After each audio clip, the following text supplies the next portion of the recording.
right? So let's look at an example, right? Let's look at if you go on a carousel, like a merry-go-round. Right? So here's an example. Okay, example one, whatever you would like to call it, right? So let's say, so you have a carousel and it's going to start rotating. Okay, so it starts from rest.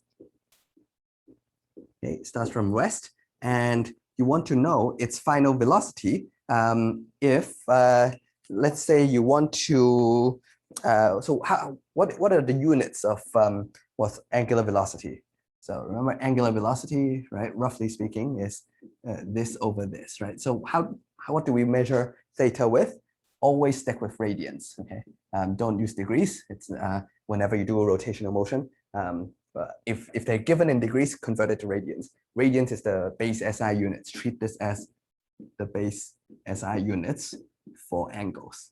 Okay, it's always easier because you'll have the equations like if this is constant, then how much angle do you traverse in a whole one complete cycle? Well, the angle is 2 pi. And how long does it take? What's the time does it take? What's the time it takes for this? It's called a period, right? So you have, and also period is the inverse of frequency. So you have relationships like this, and this only works if this is in radians. Otherwise, your equation will be very ugly. Your equation will be 360 degrees over t.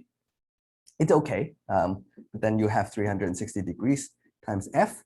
Now you have a problem because f is the base SI units is in hertz, it's in seconds. Now, when you calculate the result, it will be certain degrees per second. That's okay, but yeah, it will be a lot of degrees per second, which is yeah, no one does that. So try to stick with radians. All right, so my question, yeah, I want to spin this up to 0.48 per second, okay, radians per second.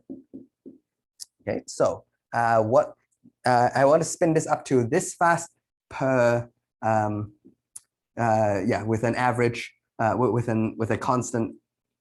So I want to find out what the acceleration is, and I want to spin this up to this speed in 8 seconds.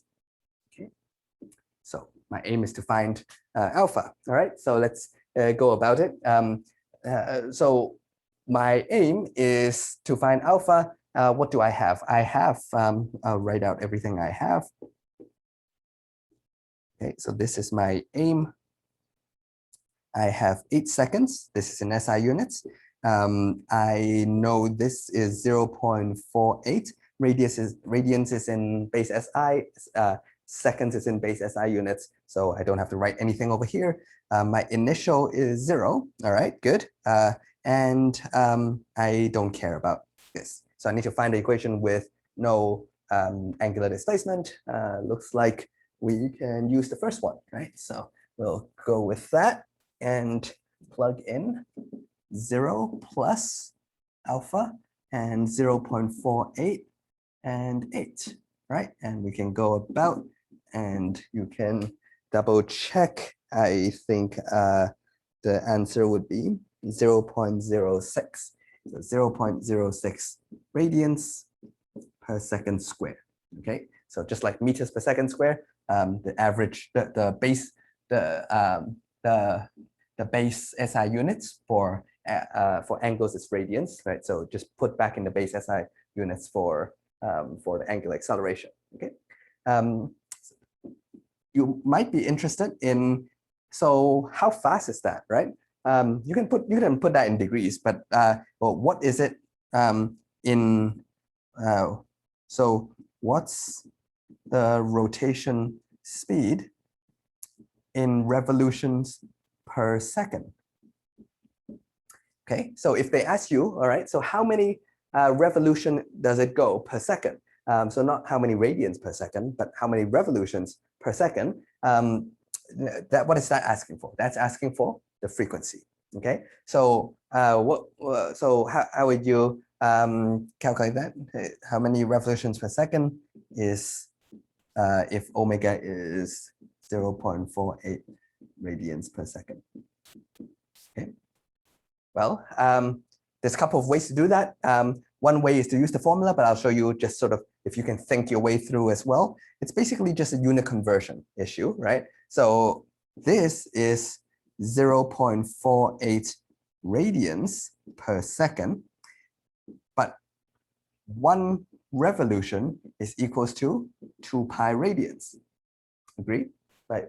One revolution in terms of angle is 2 pi radians, right? So 1 radians, if I divide, is 1 over 2 pi revolutions. Okay? So what I can do is 0.48, right? And replace radians with 1 over 2 pi rev. Okay? And the answer is 0.48 divided by 2 pi revolutions per second. Okay? You can plug that in the calculator and find out what that is. So that would be the rotation speed in revolutions per second.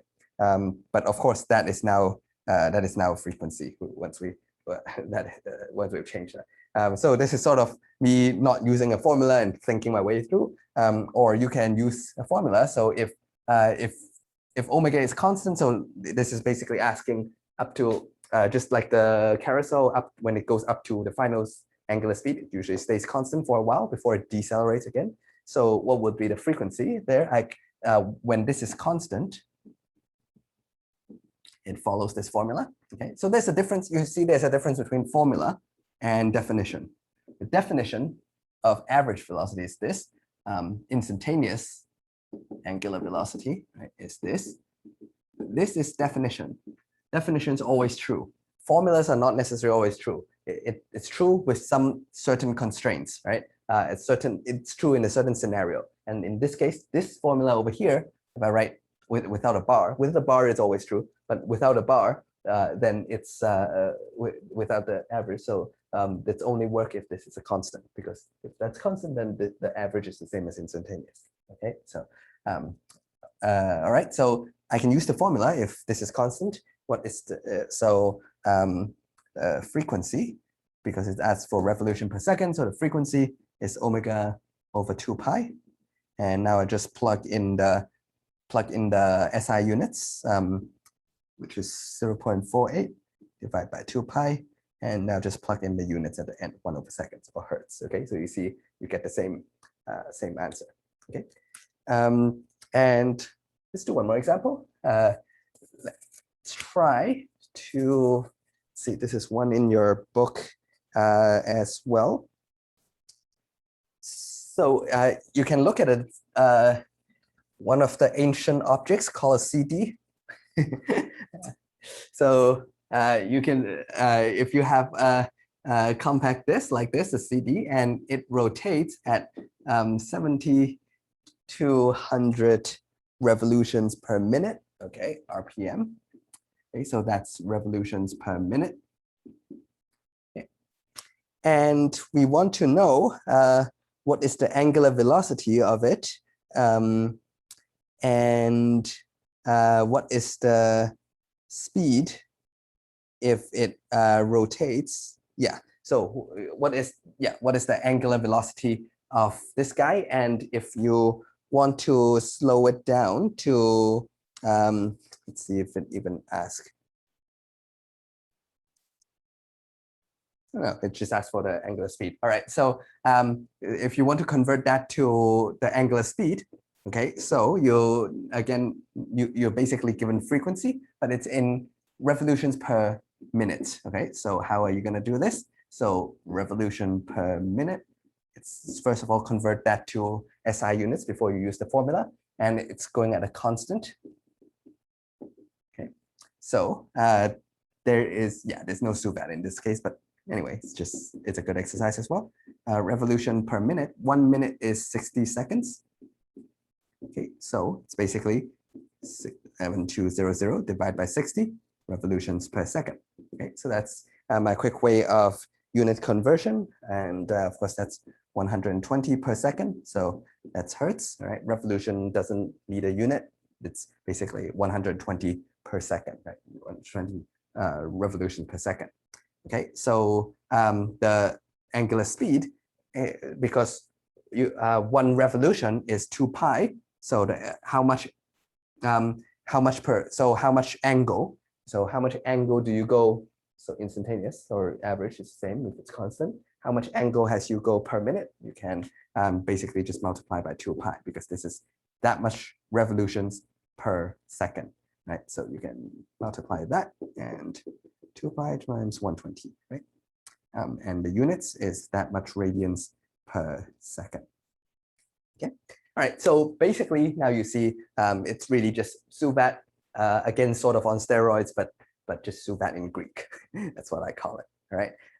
Yeah, we'll see. Also, the next question is also how do we connect these angular quantities to linear quantities? Let's just we need to connect the two as well. So if I ask, for example, what is the tangential speed at the rim over here, right? So I know the angular speed is this, whatever that is in the calculator. Can I find out what is the speed over here? And does it depend on how far away it is from my axis of rotation? Is the speed here faster or is the speed here faster? What do you think? Okay, all right, so we'll see how we can connect the linear variables with the angular variables.